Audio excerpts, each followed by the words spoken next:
Hello guys, स्वागत है आपका आपके अपने यूट्यूब चैनल करियर निर्माण में। दोस्तों, काफ़ी लोगों की क्वेरीज थी कि सर आप पीआरटी का पार्ट 2 का एनालिसिस कब लाएंगे, उसकी स्ट्रेटेजी वीडियो कब बनाएंगे, कि चाइल्ड डेवलपमेंट, साइकोलॉजी और पेडागोजी वाला पोर्शन हम कैसे तैयार करें। तो देखो, उसमें थोड़ा टाइम लग गया, थोड़ा प्रीवियस ईयर को एनालाइज करने में, थोड़ा स्टडी मटेरियल को एनालाइज करने में। तो आज की वीडियो में हम देखेंगे कि आप पीआरटी की पार्ट 2 की तैयारी कैसे करें, कहाँ से पढ़ें, कितनी चीज़ें पढ़ें और किस तरह से पढ़ें। ठीक है, तो चलिए शुरू करते हैं। सबसे पहले हम देखेंगे प्रीवियस ईयर के पेपर का एनालिसिस क्या कहता है, कि किस तरह से क्वेश्चन फ्रेम करे गए थे और किस तरह के क्वेश्चन आए थे। देखो, अगर 2018 की बात करें, एजुकेटेड गैस या बेसिक अंडरस्टैंडिंग वाले 20 से 25 क्वेश्चन थे। एजुकेटेड गैस का मतलब क्या है? एजुकेटेड गैस का मतलब है कि अगर आपने नॉर्मली भी पढ़ा है किसी टॉपिक के बारे में, तो ऐसे क्वेश्चन थे, आप क्वेश्चन को देख के और ऑप्शन के अकॉर्डिंग आप टिक कर सकते थे करेक्ट आंसर, या फिर एलिमिनेट करके आप करेक्ट आंसर टिक कर सकते थे। ज़्यादा टफ क्वेश्चन नहीं थे, बिल्कुल बेसिक क्वेश्चन थे। दूसरे आते हैं डेफिनेशन बेस्ड। डेफिनेशन बेस्ड जैसे हमें कोई एग्जांपल दे दिया और उसमें से 4 ऑप्शन दे दिए कि भाई ये किस चीज़ का एग्जांपल है, जैसे एसिमुलेशन, एकोमोडेशन, इस तरह की डेफिनेशन जो होती हैं। टर्मिनोलॉजी बेस्ड जैसे क्वेश्चन होते हैं, हमसे बोले इक्विलिब्रेशन का क्या मतलब है, या तो ऐसे पूछ लेगा कि इक्विलिब्रेशन या एसिमुलेशन का मतलब क्या है, या फिर कोई एग्जांपल दे देगा और उसमें 4 ऑप्शन दे देगा कि ये एग्जांपल इनमें से कौन सी टर्म को डिफाइन करता है। ठीक है। तीसरा आता है थ्योरी या नॉलेज बेस्ड। थ्योरी या नॉलेज बेस्ड मतलब इनके अलावा जो चीज़ें बचती हैं, जैसे इंटेलिजेंस थ्योरी, कोग्निटिव डेवलपमेंट की थ्योरी, और भी जितनी भी थ्योरीज़ हैं या जितने भी टॉपिक्स हैं, उनसे रिलेटेड 60 से 65 क्वेश्चन। अगर 2019 की बात करें तो एजुकेटेड गैस या बेसिक अंडरस्टैंडिंग के 14 से 15 क्वेश्चन थे। दूसरे पोर्शन में डेफिनेशन और इंग्लिश के भी क्वेश्चन डाल दिए थे, एरर, वन वर्ड और इडियम फ्रेज, और कुछ मैथ्स के क्वेश्चन भी डाल दिए थे जो सॉल्व करने वाले थे। वो 25 से 30 क्वेश्चन थे।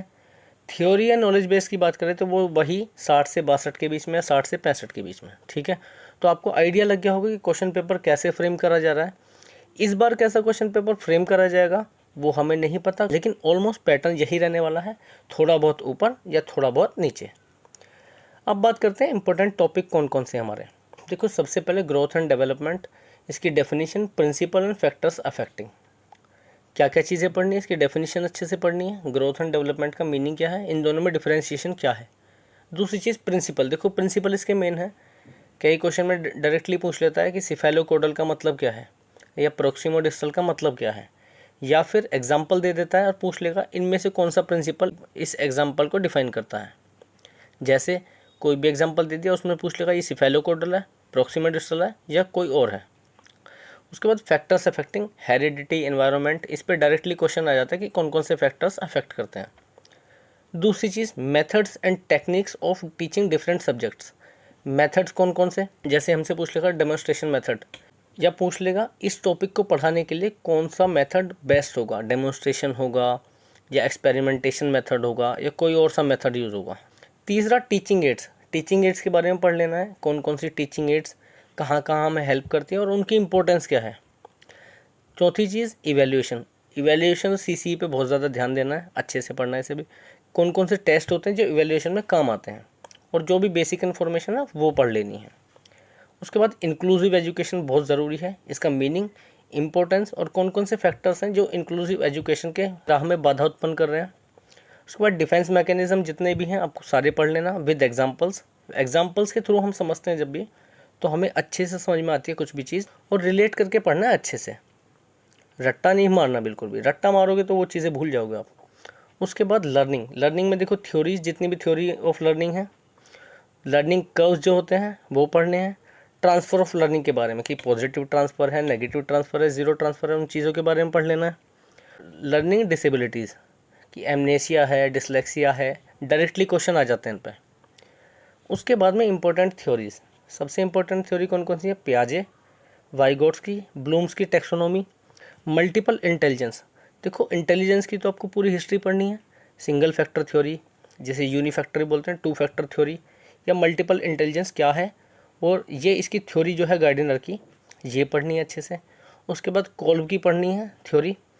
उसके बाद में आपको कंडीशनिंग थ्योरी पढ़नी है। कंडीशनिंग थ्योरी में कौन कौन सी, क्लासिकल और ऑपरेंट दोनों पढ़नी है, और अच्छे से पढ़नी है। इन्हें देखो भूलना नहीं है बिल्कुल भी। इनमें क्या क्या पढ़ना है आपको, इनमें पढ़ना है आपका थ्योरी के बारे में, क्या क्या एक्सपेरिमेंट करे गए, इसकी इम्प्लीकेशन क्या है, ठीक है, और ये कैसे दूसरी वाली थ्योरी से बेटर है, वो चीज़ें पढ़नी है आपको रिलेट करके दूसरी थ्योरी से। Trial and error theory Thorndike की जो है वो पढ़नी है अच्छे से। कार्ल जंग की थ्योरी पढ़नी है, आइसेंक की थ्योरी, एडलर और एलपोर्ट की थ्योरी। मैं भी पढ़ा दूंगा आपको जो जो इंपॉर्टेंट चीज़ें हैं, मैं वीडियो अपलोड कर दूंगा उनकी धीरे धीरे। उसके बाद में schools of psychology, behaviourism, naturalism, ये जितने भी स्कूल्स ऑफ साइकोलॉजी हैं और इन्हें कौन कौन फॉलो करते थे वो पढ़ना है आपको। इसके बाद में methods of psychology. Next motivation. Motivation में क्या क्या पढ़ना है, मीनिंग पढ़ना है मोटिवेशन का, कितने टाइप्स होते हैं, किस तरह के मोटिवेशन होता है, और मोटिवेशन की जितनी भी थ्योरीज दी गई हैं मेन मेन थ्योरीज वो पढ़ लेनी है। मैं बता दूंगा आपको कौन कौन सी थ्योरी पढ़नी है। इसके बाद में इंटेलिजेंस और इंटेलिजेंस के टेस्ट, हिस्ट्री पढ़नी है, और इंटेलिजेंस के कौन कौन से टेस्ट होते हैं कि भाई वर्बल टेस्ट होता है, नॉन वर्बल टेस्ट होता है, कौन कौन से टेस्ट, थीमेटिक एपरसेप्शन टेस्ट हो गया या फिर वर्ड एसोसिएशन टेस्ट हो गया, ये इन सब चीज़ों के बारे में आपको पढ़ना है। इसके बाद पर्सनैलिटी, पर्सनैलिटी की डेफिनीशन, उसके टाइप्स, किस किस तरह की पर्सनैलिटी होती हैं, और पर्सनैलिटी को असेस करने के लिए कौन कौन से मेथड्स यूज़ होते हैं, और पर्सनैलिटी की थ्योरी। उसके बाद में मोरल डेवलपमेंट, मोरल डेवलपमेंट की डेफिनीशन और थ्योरीज। मेमोरी और फॉरगेटिंग के डेफिनीशन और टाइप्स पढ़ लेना है कि भाई एक्टिव फॉरगेटिंग है, पैसिव फॉरगेटिंग है, इन सब चीज़ों के बारे में पढ़ लेना है। इसके बाद आता है गाइडेंस एंड काउंसलिंग। इससे कई बार डायरेक्ट क्वेश्चन आ जाता है कि भाई ये बच्चा है इस तरह से रिएक्ट कर रहा है तो आप इसको किस तरह से ट्रीट करेंगे, तो गाइडेंस एंड काउंसलिंग का पार्ट होता है। Creativity and types of thinking, critical thinking है, क्रिएटिव थिंकिंग है, उन चीज़ों के बारे में पढ़ लेना है आपको, विद एग्जांपल्स पढ़ना है। और क्या करना है, आप नोट्स बना लेना है इसके, छोटे छोटे नोट्स। और नोट्स कैसे बनाने हैं, आप माइंड मैप बनाना कि कोई भी टॉपिक बीच में रखा उसके चारों तरफ एरो लगा के कि ये चीज़ें हैं इसमें, और छोटे छोटे पॉइंट्स लिख लेना। इससे क्या रिवीजन में आपको फ़ायदा मिलेगा। इसके बाद टाइप्स ऑफ रीजनिंग कि इंडक्टिव रीजनिंग है, डिडक्टिव रीजनिंग है। डायरेक्ट क्वेश्चन आ जाता है, एग्जांपल दे देता है, पूछ लेता है ये कौन सी रीजनिंग का एग्जांपल है, इंडक्टिव है, डिडक्टिव है, कौन सा है। इसके बाद में ऑर्गेनाइजेशन जो भी है, एनसीईआरटी हो गया, KBS, NVS, UNESCO, WHO, UNICEF, ये एजुकेशन में क्या क्या काम कर रहे हैं, और इनकी थोड़ी सी हिस्ट्री पढ़ लेनी है, ज़्यादा नहीं पढ़ना, थोड़ी सी। इसके बाद एसएसए सर्व शिक्षा अभियान, यूनिवर्सलाइजेशन ऑफ एलिमेंट्री एजुकेशन, ये पढ़ना है। एनसीएफ और आरटीई, इनकी हिस्ट्री ज़रूर पढ़नी है, एनसीएफ आरटीई की, कि ये कैसे आए हमारी एजुकेशन में, एजुकेशन का पार्ट कैसे बने, और रिसेंट में क्या चेंजेस आ रहे हैं इसमें। इसके बाद में एजुकेशनल टेक्नोलॉजी एंड आईसीटी, कि कैसे आईसीटी हेल्प कर रहा है हमें एजुकेशन में, और उसके कौन कौन से पार्ट हैं, ये सब चीज़ें पढ़ लेनी है। उसके बाद हिस्ट्री ऑफ एजुकेशन, देखो हिस्ट्री ऑफ एजुकेशन में ज़्यादा नहीं पढ़ना, पुरानी परंपरा क्या थी हमारी और नई एजुकेशन में क्या डिफरेंस है। दूसरी चीज़, जितने भी कमीशन आए हमारे, राधा कृष्णन हो, मुदालियर हो, उनके मेन मेन पॉइंट्स पढ़ लेना है कि उन्होंने क्या क्या रिकमेंडेशन दिया और वो कहाँ तक इम्प्लीमेंट हो पाए, उन चीज़ों के बारे में पढ़ लेना है। और उनकी क्या क्या ड्रॉबैक थी वो चीज़ भी पढ़नी है। और terms like assimilation, accommodation, equilibration, जो भी टर्मिनोलॉजी आएगी हम जब किताबें पढ़ेंगे, जो जो टर्म्स आएंगी बीच में उन्हें अच्छे से पढ़ना, क्योंकि डायरेक्ट क्वेश्चन आता है उनके ऊपर। उससे क्या आपके 7 से 8 नंबर या 10 से 15 नंबर आपके पक्के हो जाएंगे। इसके बाद definition of atmosphere, environment, sociology, social awareness, ये मैं क्यों बता रहा हूँ आपको, प्रीवियस ईयर में डायरेक्टली क्वेश्चन पूछे गए हैं। एक डेफिनेशन दे दी, पूछेगा ये किस चीज़ की डेफिनेशन है, सोशियोलॉजी की है, सोशल अवेयरनेस की है, सोशल साइंस की है, या इस तरह से, या फिर एक डेफिनेशन दे दी, पूछ लेगा ये एटमॉस्फेयर की डेफिनेशन है, एनवायरनमेंट की डेफिनेशन है, या किस चीज़ की डेफिनेशन है। तो इनमें आपको डिफरेंशिएट करना आना चाहिए कि कौन सी डेफिनेशन किसकी है। तो आप इन्हें अच्छे से पढ़ लेना। मैं भी कोशिश करूँगा कि ज़्यादा से ज़्यादा कवर करा सकूँ आपको, जितनी जल्दी हो सके। आपके पास 2 महीने हैं, अक्टूबर मिड या अक्टूबर एंड तक पॉसिबल है कि इसका पेपर हो जाएगा पीआरटी का आपका, तो आप तैयारी कंटिन्यू रखिए। तो ये कुछ इंपॉर्टेंट टॉपिक्स थे। अब आगे देखते हैं कहाँ से पढ़ें। देखो सबसे ज़्यादा डाउट आता है कहाँ से पढ़ें, कोई स्पेसिफिक बुक नहीं है कि यहाँ से पढ़ लेंगे तो पक्का हो जाएगा हमारा, लेकिन मैंने जो एनालाइज़ किया है कि books plus previous year papers बहुत ज़रूरी हैं। वो कैसे करना मैं आगे बताऊँगा।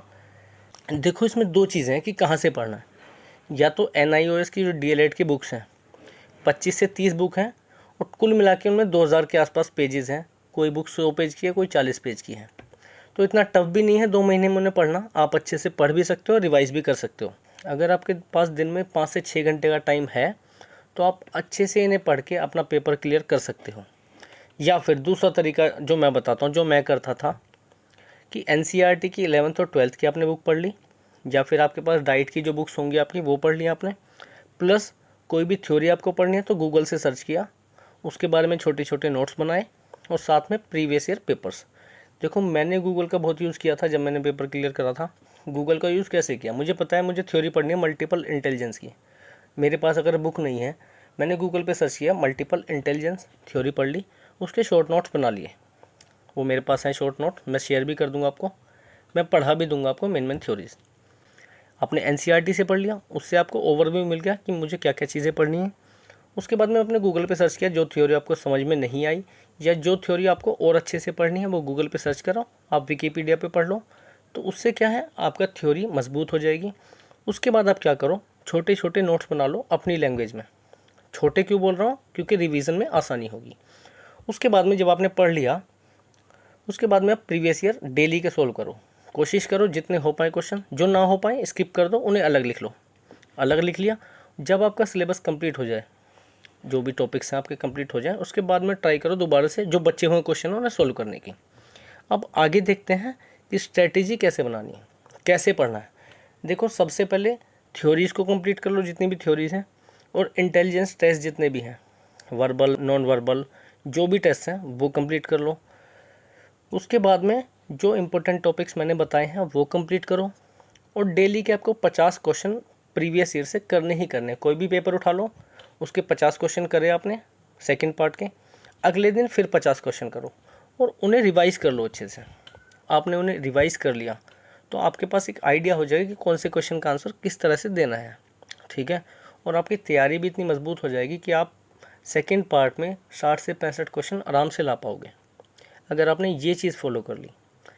अगली चीज़ क्या है कि डिस्ट्रैक्ट नहीं होना है। देखो 50 सोर्सेज हैं यूट्यूब पे भी, और किताबों में भी 50 सोर्सेज हैं, तो डिस्ट्रैक्ट नहीं होना है। सोर्सेज कम रखो लेकिन उसका रिवीजन मल्टीपल टाइम्स करो, अपना सिलेबस टाइम पे कवर करो, उसे बार बार रिवाइज़ करो, जितनी बार हो सके आपसे, 1 बार 2 बार 3 बार कोशिश करो, जितना रिवाइज़ कर सको उतना अच्छे से रिवाइज़ करो, रट्टा मत मारो, समझ के पढ़ो। इससे क्या है, जब समझ के आप पढ़ोगे तो जब आपके सामने क्वेश्चन आएगा तो अगर घुमा के भी क्वेश्चन दे दे आप उसका आंसर दे पाओगे। अगली चीज़ क्या है कि किस तरह के क्वेश्चन पूछे जाते हैं। मान लो आपने मल्टीपल इंटेलिजेंस की थ्योरी पढ़ ली, तो क्वेश्चन क्या पूछेगा कि गार्डनर की मल्टीपल इंटेलिजेंस थ्योरी जो थी उसमें इनमें से कौन सी इंटेलिजेंस इन्वॉल्व नहीं थी, उन 7 में से कौन सी नहीं थी। तो 3 तो उनमें से दे देगा, चौथी कोई और सी डाल देगा, तो आपको उसमें से आइडेंटिफाई करना है। तो वो कैसे कर पाएंगे आप, जब आप अच्छे से पढ़ेंगे उन चीज़ों को। उसके बाद में डायरेक्ट क्वेश्चन आ जाते हैं एसिमुलेशन एकोमोडेशन वाले। और किस तरह के क्वेश्चन आते हैं कि कोई भी टॉपिक दे देगा, पूछेगा इसे कौन से मेथड से बेस्ट टीच करा जा सकता है। तो वो तो आपके कॉमन सेंस वाली बात है, वो आप कॉमन सेंस से आंसर दे सकते हैं अगर आपने उन मेथड्स को, उन टेक्निक्स को अच्छे से पढ़ा है। उसके बाद में बीइंग अ टीचर एक आपको सिचुएशन दे देगा कि ये बच्चा ऐसे रिएक्ट कर रहा है, तो बीइंग अ टीचर आप कैसे उसकी हेल्प करोगे, वो किस चीज़ का पार्ट है, वो आपकी अंडरस्टैंडिंग और कॉमन सेंस का पार्ट है। दोस्तों ये था पीआरटी का एनालिसिस, पीआरटी की स्ट्रेटेजी। और मैं अब इसकी क्लासेस भी शुरू कर दूंगा धीरे धीरे, जो जो क्लासेस मुझसे हो पाएंगी, जितना मुझे टाइम मिलता है, मुझसे जितना हो पाएगा मैं आपकी हेल्प करूंगा। और आप भी थोड़ी हेल्प कीजिए, चैनल को सब्सक्राइब कर लीजिए अगर आपने अब तक नहीं किया है।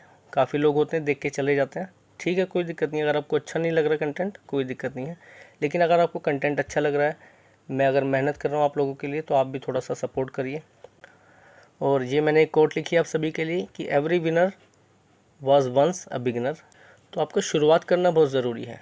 जो भी आज के टाइम पे कोई विनर है, एक टाइम पे उसने शुरुआत ज़रूर की होगी, बीच में गिरा होगा, संभला होगा, लेकिन आज के टाइम पे वो विनर है। क्यों? क्योंकि वो कांस्टेंट एफर्ट करता रहा, उसने हार नहीं मानी। आपको भी नहीं माननी, आप भी टॉपर्स हो सकते हैं। सभी के पास इक्वल कैपेबिलिटी है, एक टॉपर बनने की, एक विनर बनने की और अपना सिलेक्शन लेने की। तो आप अपनी पढ़ाई, अपनी मेहनत में कोई कसर नहीं छोड़ो, और बाकी चीज़ें छोड़ दो, कौन कितना अटैम्प्ट कर रहा है, कौन कहाँ से पढ़ रहा है, वो सब चीज़ें छोड़ दो। आपको अपनी बेसिक तैयारी कंप्लीट करनी है, उसके बाद में प्रीवियस ईयर कंप्लीट करने हैं, वो सब चीज़ें कंप्लीट कर लो, आपका सिलेक्शन कोई नहीं रोक सकता। तो ठीक है दोस्तों, अगर आप हमें टेलीग्राम पे फॉलो नहीं कर रहे, इंस्टाग्राम पे फॉलो नहीं कर रहे तो कर लीजिए। आपकी कोई भी क्वेरीज़ है वहाँ पे भेज दीजिए। टेलीग्राम पे एक डिस्कशन ग्रुप भी बना रखा है, कोई भी डाउट्स है वहाँ डिस्कस कर सकते हैं आप हमें ईमेल भी कर सकते हैं। तो मिलते हैं नेक्स्ट वीडियो में ऐसी ही और स्ट्रेटजीज़ प्लानिंग्स के साथ। तब तक के लिए बने रहिए हमारे चैनल के साथ। धन्यवाद।